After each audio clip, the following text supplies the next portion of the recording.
previous lectures we discussed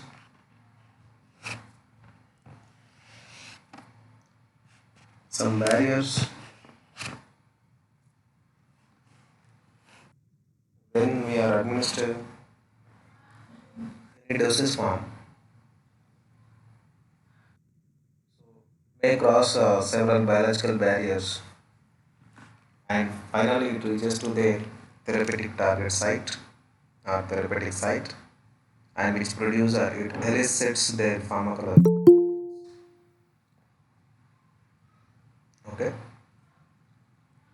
so here now today we are going to discuss this one completed, this one also completed.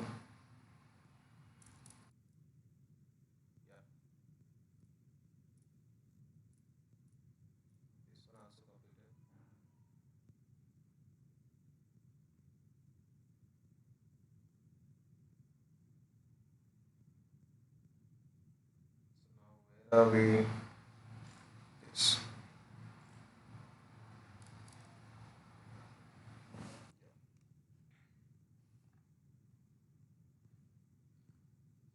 I think the rest of the topic is it is continuation with the previous classes, previous lectures.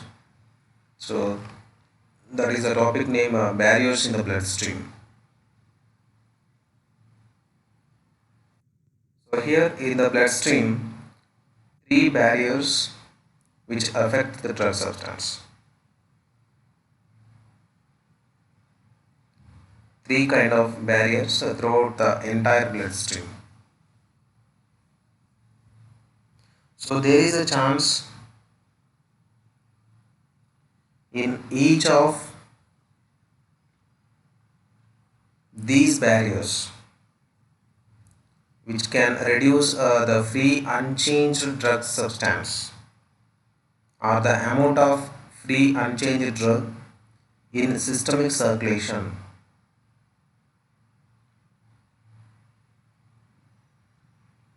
and reducing the penetration into different tissues.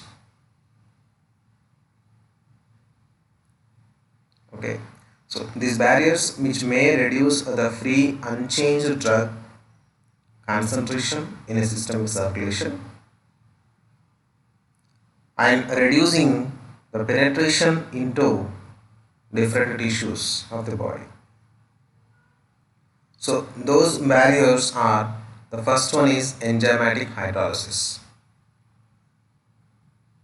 Within the bloodstream there are several enzymes of, and the second barrier is protein binding. Within the bloodstream, the plasma which contains like albumin, globulin, warfarin, these are different proteins present and lipoproteins, alpha acid glycoprotein. So these are different kind of proteins which are present in the plasma, and this binding interaction, the plasma protein binding is also acts as a barrier. These are actually which transport the drug substance to their therapeutic active site. And the last barrier is red blood cell binding also, RBC binding. Because here also, especially the RBC cell having the membrane, cell membrane, phospholipid in nature, there is also some kind of a binding interaction may possible. So here in the bloodstream, three barriers which affects the drugs.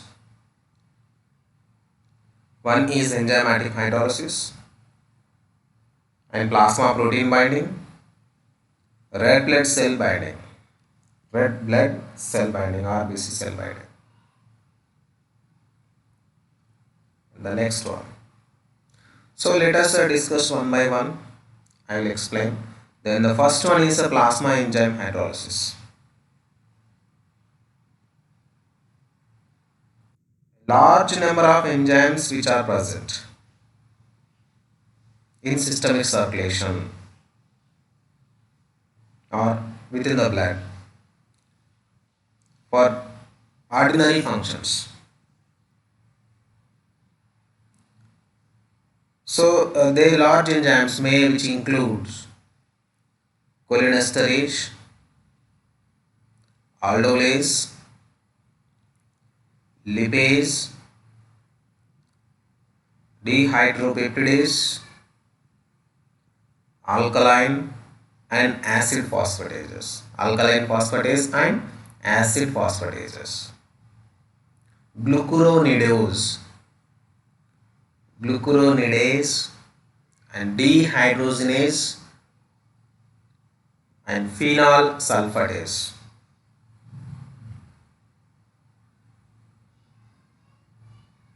So here with respect to species similarity or the substrate specificity.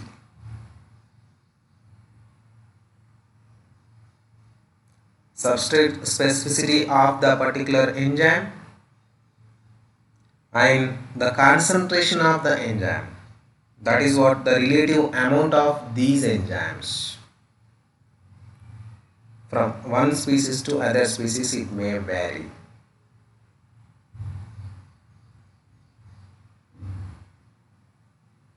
And in case of disease state it may vary in the amount and substrate specificity. With respect to disease state, it may be gender, with respect to age and race.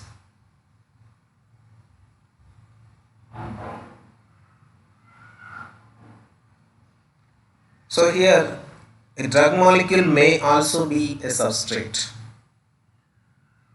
for these kind of enzymes which are present in blood. In presence of enzymes, the drug molecule may undergo decomposition or degradation.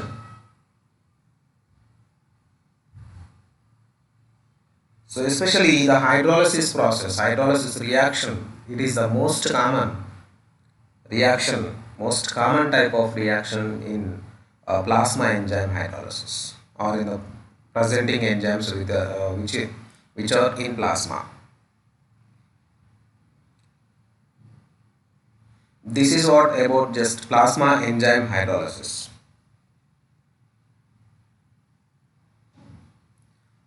And next one, plasma protein binding. It is very important barrier actually, because the binding is needed any drug substance after absorption process. The drug disposition is important. It may be disposited or simply distribution.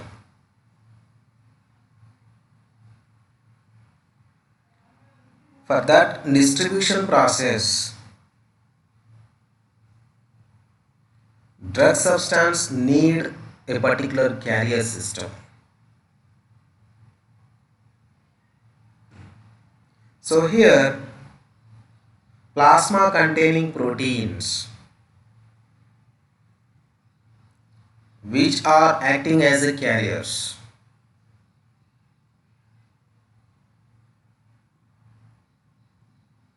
So here the important one, how much amount of drug it may be bound with a particular protein.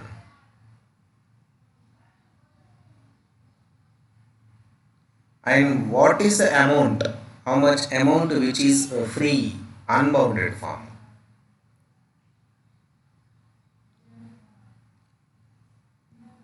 Yeah, approximately 6 to 8% of plasma is a protein,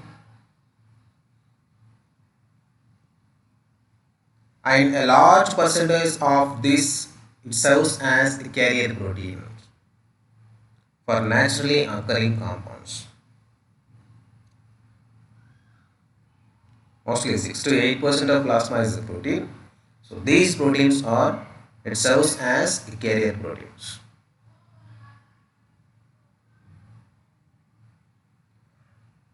For these proteins, some of the drugs are often reversibly binded to these proteins as well.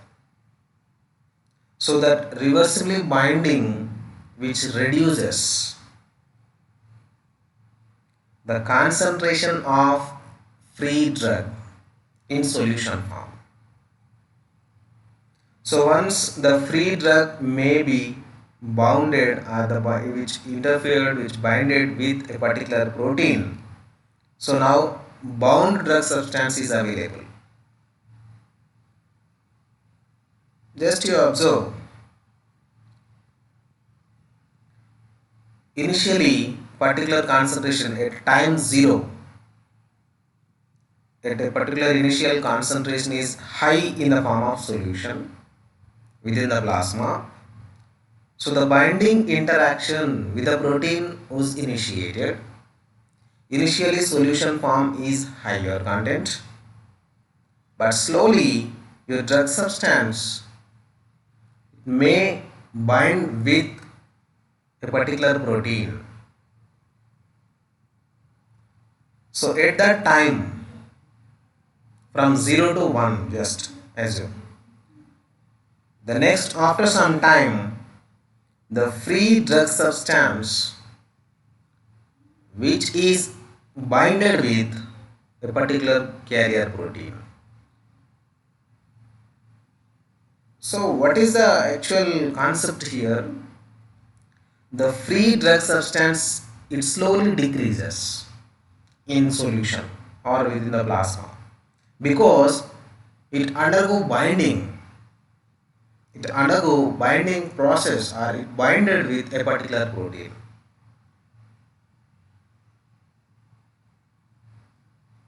Initially there is no binding, so that's why the solution form containing drug concentration is high, but slowly it binded with a particular protein, so that unbound form is converted to bounded form. So just nothing but the reversible binding or the binding interaction with the protein of any drug substance which reduces the concentration of free drug.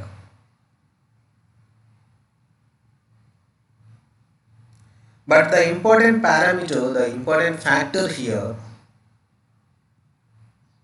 that binding affinity is important. This affinity of binding which determines how much amount of free and how much amount of unbounded and how much amount of bounded drug is present in a solution. If your drug molecule having lower affinity with a protein, so what happens?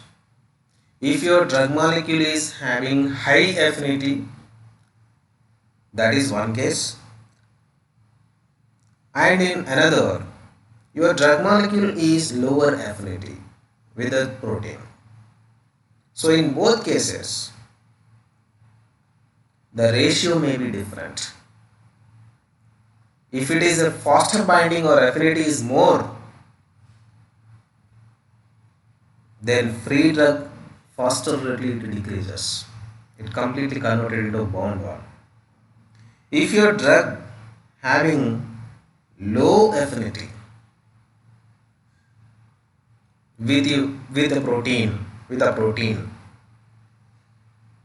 so in that case the free drug is more within the solution.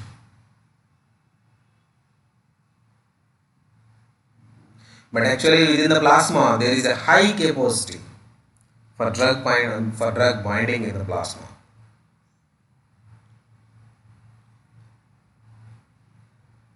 So there is actually one doubt here. At what time, at which concentration of drug molecule The complete proteins are saturated. Saturated means complete occupied. There is no further proteins. For example, you have administered 100 mg of dose. At which particular concentration within the plasma that proteins are completely occupied.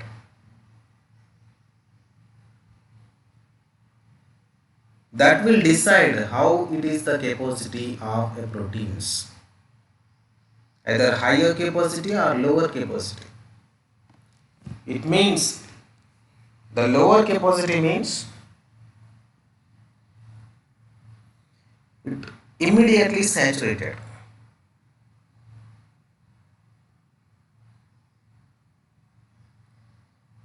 If higher capacity, it may not saturated.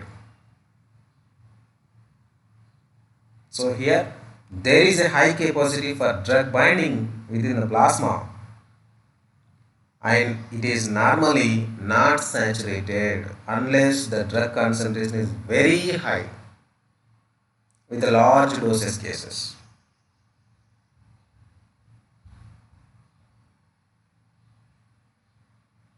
The protein binding of drug substance, the drug substance and protein binding which results, this binding interaction which results in a constant fraction of bounded one and free drug over a wide total drug concentration range. How can we say that the protein binding ratio? That is nothing but constant fraction of bounded one and free drug in the total drug concentration range.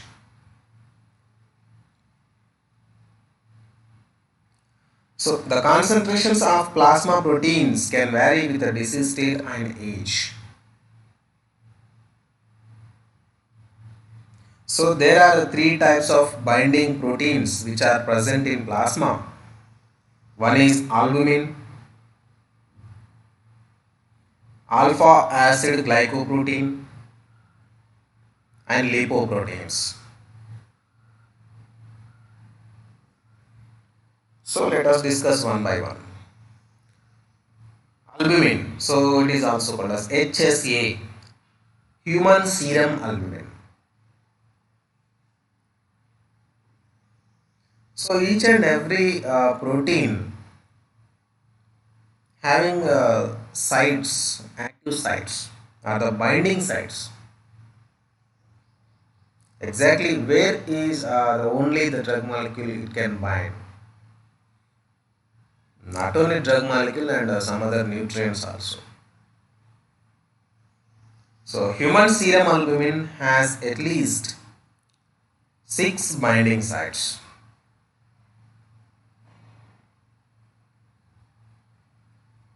With a molecular binding specificity. So structural similarity is needed actually. Molecular binding specificity. Not all the compounds will go and bind with these HSA. There is a specificity. Only the specificity containing or the similar with respect to the structure of HSA. So within the 6 binding sites, there are 2 sites and fatty acids. 2 sites bind with the fatty acids and another one binds the bilirubin. So some other 2 sites bind acidic drugs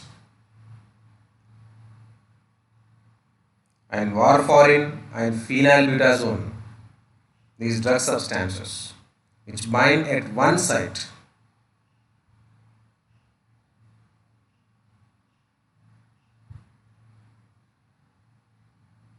And also diazepam, ibuprofen at another one site, same site.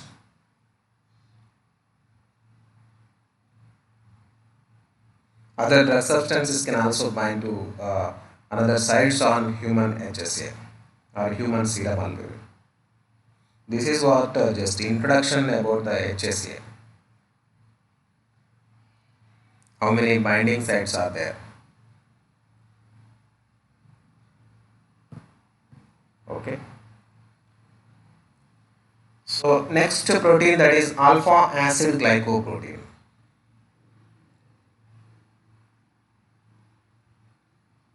Some basic drug substances can bind to alpha acid glycoprotein.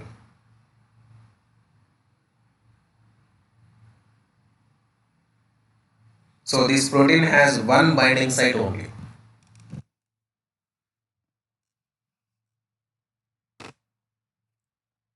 Examples of drugs which can bind to alpha acid glycoprotein, AAA antuntaru, AAG, alpha acid glycoprotein, also called as AAG. So what are the drug substances? Examples include disopyramide and lignocaine. So this protein can be saturated at high drug concentrations due to the capacity is higher capacity of the protein. Next, lipoproteins, the third type of binding protein within the plasma. Lipoproteins occur as particles and serve the natural function of transporting cholesterol and triacylglycerols, hydrophobic lipids. Okay, lipoproteins as a particles, and it serves as the natural function of transporting cholesterol, especially transporting cholesterol and triacylglycerols. Triacylglycerols. They consist of non-polar lipids. Lipoproteins which consist of non-polar lipids. That non-polar part which is surrounded by more polar lipids and protein.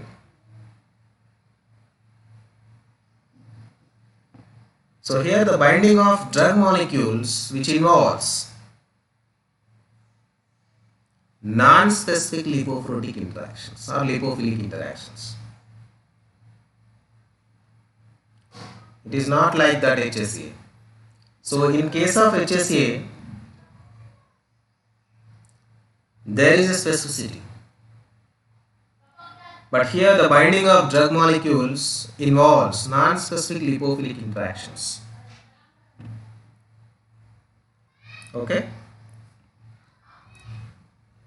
The next one, so protein binding has several effects on drug disposition, nothing but distribution.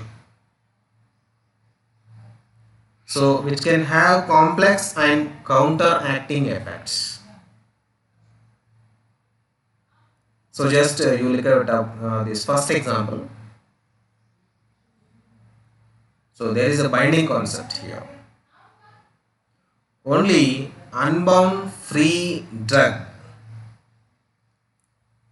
which permeates the membrane of the capillary blood vessels. Unbounded free drug only permeates the membranes of the capillary blood vessels and it enters to the tissues.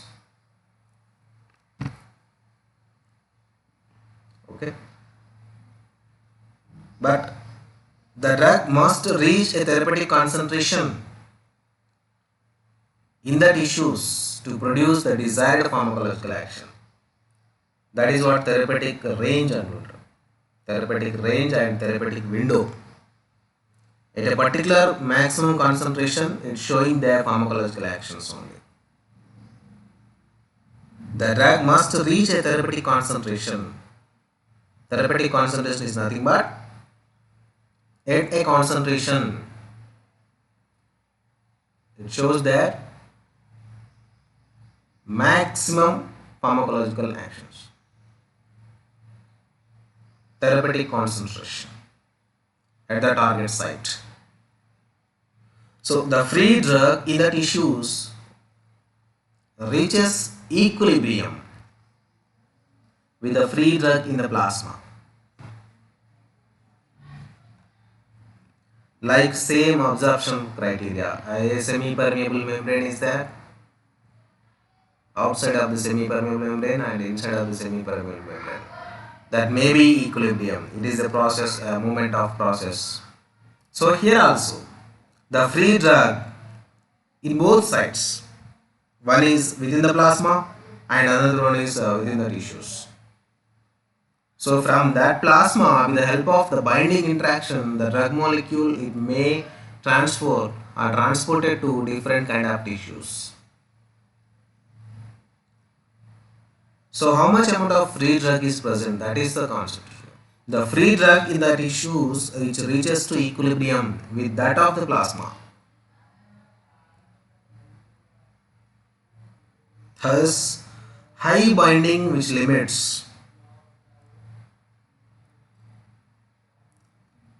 So here, one thing that is only unbound free drug which permeates the membrane.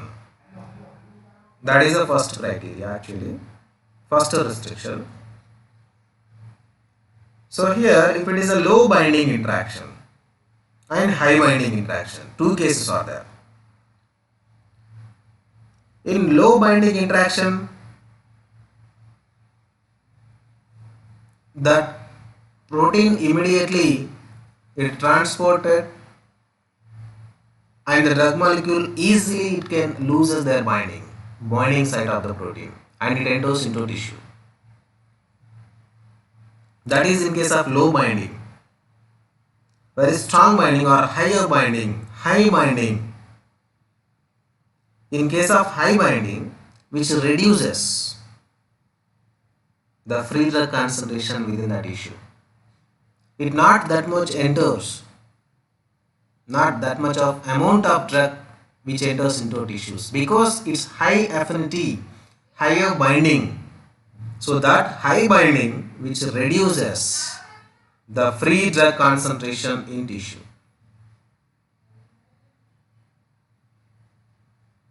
That is actually first effect. What is a free drug? Especially here the condition is most of the free drug which easily permeates through the biological membrane or tissue membranes, tissue containing membranes like capillary blood vessel containing membrane.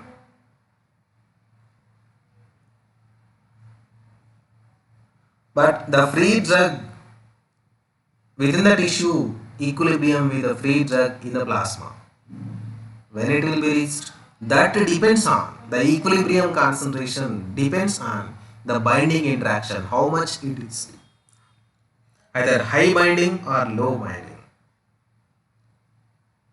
If a drug molecule is highly binded with a protein that may not easily remove from that protein or it may not transport it actually. It may be transported but it may not lose and it may not enter that much into the tissues. That is what the first case, first example. And the second one, in case of liver and kidney also. Only unbound drug which permeates into the liver and also for clearance it reaches to kidney. It permeates into kidney.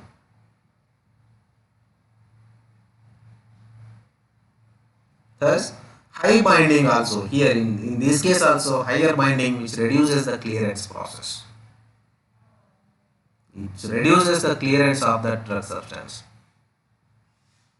There is no chance in the form of binding, it may not clear, it may not removal from the body. It may not enters into the kidneys especially.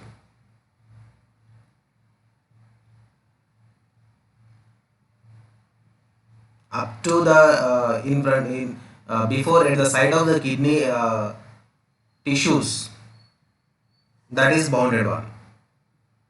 So once it releases the drug substances it releases the drug substance. The protein it may lose their binding after some time, after reaches to their either kidney site, at the site of kidney for the clearance. The high binding which reduces clearance of drug from the body. So at that time the half-life increases.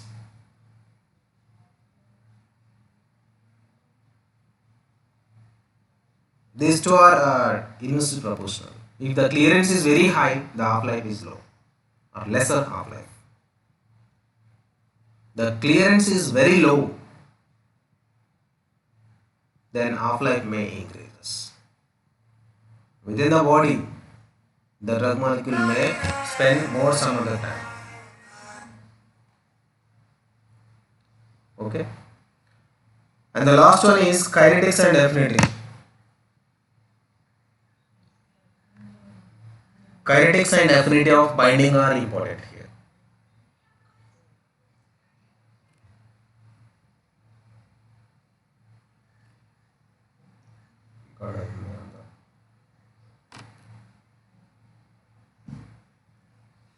So kinetics and affinity of binding are important. Some drug substances, some drugs binding to the plasma protein has a fast off rate. So that is what is zero. For dissociation constant, we are using these terms off rate. Binding to the plasma protein has a fast off rate.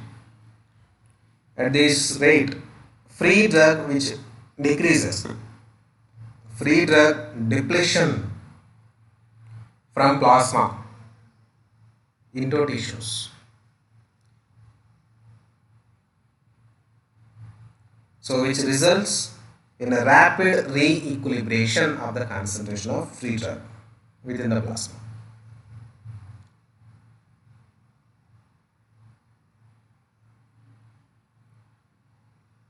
If a compound is kidney active secretion transporter for substrate. So active secretion transporter substrate is that in case of kidney. If a compound is a kidney active secretion transporter substrate, so that's affinity is important with that transporter. Its affinity for the transporter likely is higher than its affinity for plasma protein.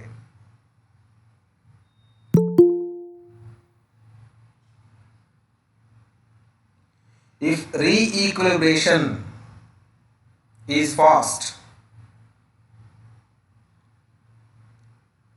from plasma protein bound to free drug in plasma, what happens? The re-equilibration can occur within the kidney and thus making the formerly bound drug which is available for extraction in the kidney, filtration in the kidney just during the same pass. So the result is a high renal extraction rate, higher renal. Okay. So here this is actually in your higher semester. What is kinetics and what kind of affinity protein binding is there? You will learn some more aspects like what are the zero order rate, half life and shelf life, and first order. You don't worry about this. Okay. So next one, and RBC binding. This is third protein, red blood cell binding. So there is a simple drug molecules can bind to red blood cells. So here the RBC cell, this is primarily a lipophilic interaction because with respect to the cell membrane, with respect to the RBC cell membrane. Okay, so that's why the binding of a lead compound, the drug discovery projects often check for red blood cell binding of lead compounds during the discovery phase. So up to so far, barriers of bloodstream. Barriers, what kind of barriers in the bloodstream? Completed. Yeah.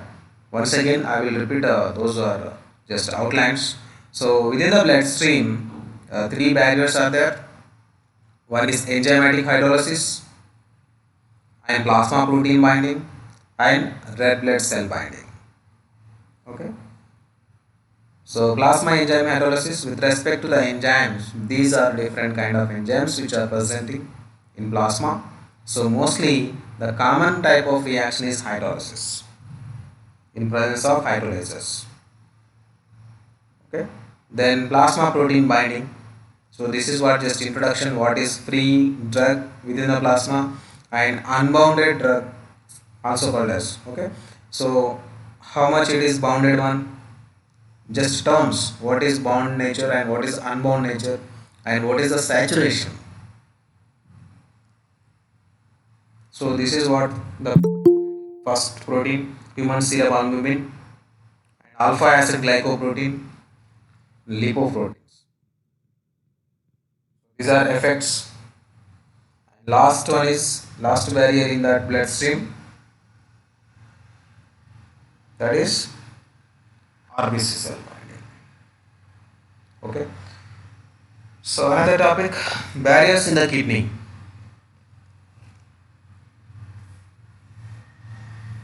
The liver and kidney are the major organs of elimination process of drug substances for most of the compounds.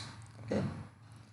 In the kidney, those are the molecules administered, drug substances administered, molecules of dosed compounds, and also metabolites. Not only direct simple drug substances, after metabolism of the drug molecule, the metabolized products which permeates from the bloodstream into the urine for excretion process. This complete process within the kidney. In the kidney, the molecules may be molecules either it may be metabolites. So which permeates from bloodstream to kidneys. Okay. For their excretion process. So what kind of permeation actually? The what kind of mechanisms here? The permeation mechanisms. So there are same as that of found in other tissues of the body like primarily passive diffusion, paracellular, active uptake and efflux transport mechanisms. Okay. So this is what the diagrammatic presentation what different drug extraction or drug filtration processes throughout the nephron. So nephron is a primary unit for excretion process within the kidney. So here this is what a renal artery, Bowman's capsule.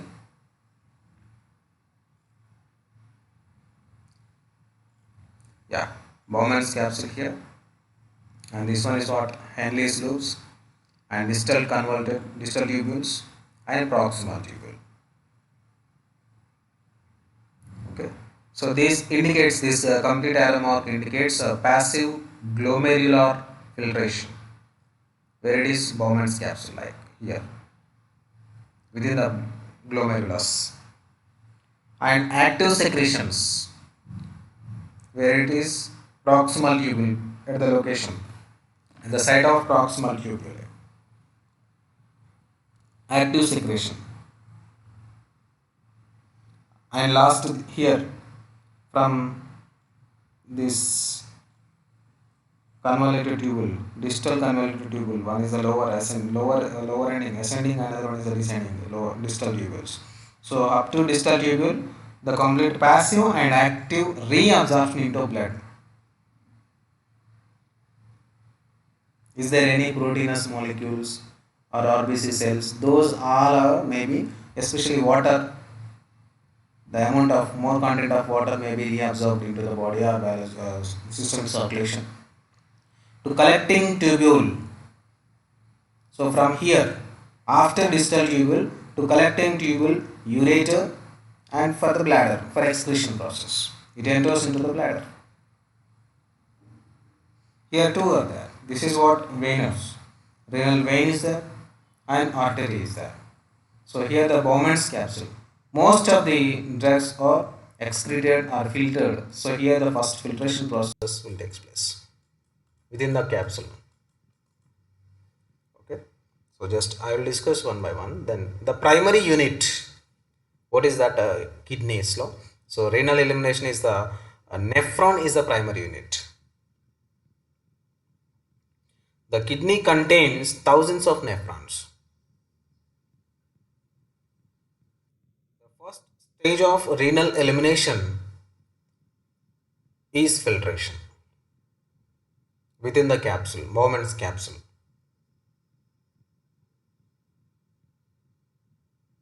So 10% of total renal blood flow, your drug molecule is now within the blood only. From that bloodstream to it enters into Bowman's capsule. Approximately 10% of total renal blood flow which passes through the glomerulus.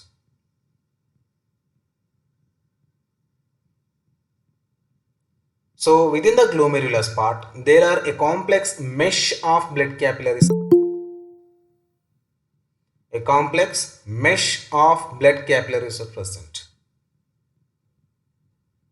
So these present a high surface area actually. Within the glomerulus, the surface area is very high. This present a high surface area to the Bowman's capsule. So which is connected to the urinary system. The Bowman's capsule which is connected to the urinary system.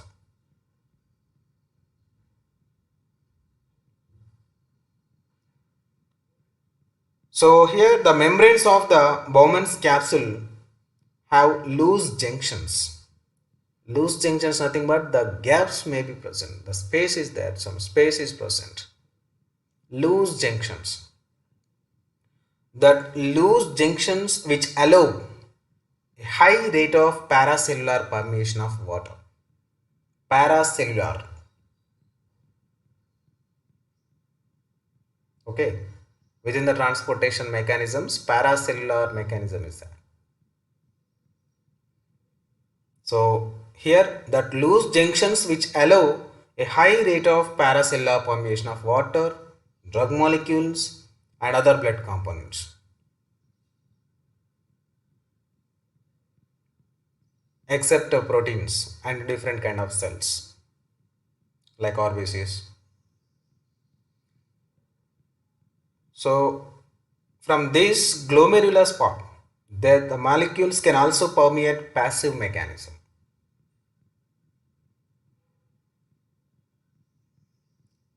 Simple passive diffusion. Okay. And the next part, proximal tubule after Bowman's capsule. I think already you knew about that how the formation of urine and how it will be excreted out. There are some stages are there, same like that way. In the second step, in the next stage of that excretion process within the kidney, in the proximal tubule. So here the active secretion will take place. Some drug molecules can be actively secreted from the bloodstream along with the glomerulus flow and some other drug substances which are remains into the blood. Those substances also actively secreted into this proximal tubule with the help of transporters from the blood. Not only the glomerulus flow, with that glomerulus flow, filtration is there. That filtered drug molecule it can enters into proximal tubule. Along with that, remaining any drug substances or unwanted materials are highly polar compounds. those are also actively secreted from the bloodstream to it enters again proximal tubule by transporter. So here one example, penicillin is there and glucuronides are there. So glucuronides are the transporter. These are proteins. That penicillin and glucuronides are transported. These two are transported by organic anion transporters. So మన మెటబాలిజంలో చూస్తుంటాం glucuronidation like these substances. Here penicillins and glucuronides, those compounds are transported from blood to proximal tubule by organic anion transporters.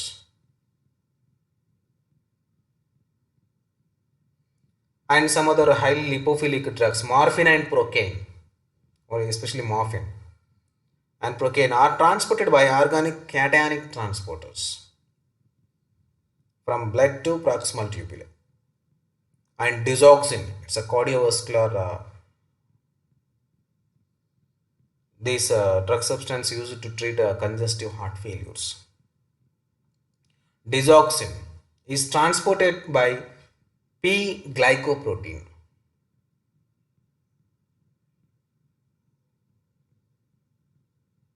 Okay, so much of water, 99% of water, and some of the drug molecules, those non-polar drug molecules, are again reabsorbed into bloodstream. Here the reabsorption process, here the reabsorption also there. Reabsorption, there is a chance to reabsorb. That depends upon the polarity. So here most of the water at proximal tubule, at the site is the proximal tubule, it may reabsorb along with the drug molecules, some of the drug molecules, some lipophilic drug substances, which are again reabsorbed by simple passive diffusion. This is where exactly proximal tubule. The next part is what? That reabsorption of molecules back into bloodstream also occurs by passive and active transport mechanisms. The behavior of a particular drug, which is dependent on the same physicochemical properties like acid dissociation constant and lipophilicity.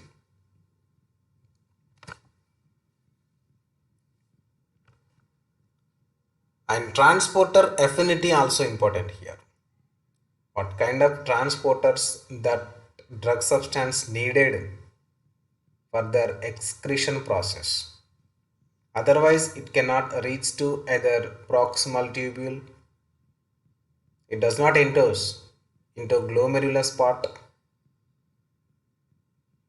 Okay. The physiological factors also affecting this transportation, which includes a blood flow, surface area, and pH of the fluids, and transporter expression. So generally, after pharmacological activity or after metabolism, those metabolites or metabolic products in the blood, the metabolites are more readily excreted or easily excreted or eliminated, because compared with the starting material, compared with your drug substance, the parent one, after metabolism, it having high polar. The polarity may be increases. Starting with your parent drug substance and after metabolism, after chemical conversion, their parent molecules having lower polarity compared with that metabolites which are present in blood. So that's why the metabolites easily transported and easily enters into the glomerulus part and proximal tubule compared with the parent drug substance, because increasing polarity which enhances the filtration by the nephron or extraction by the nephron.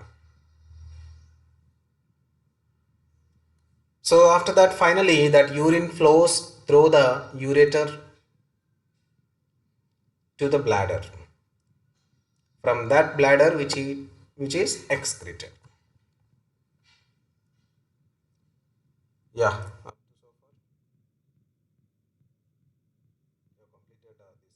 Barriers within the bloodstream and along with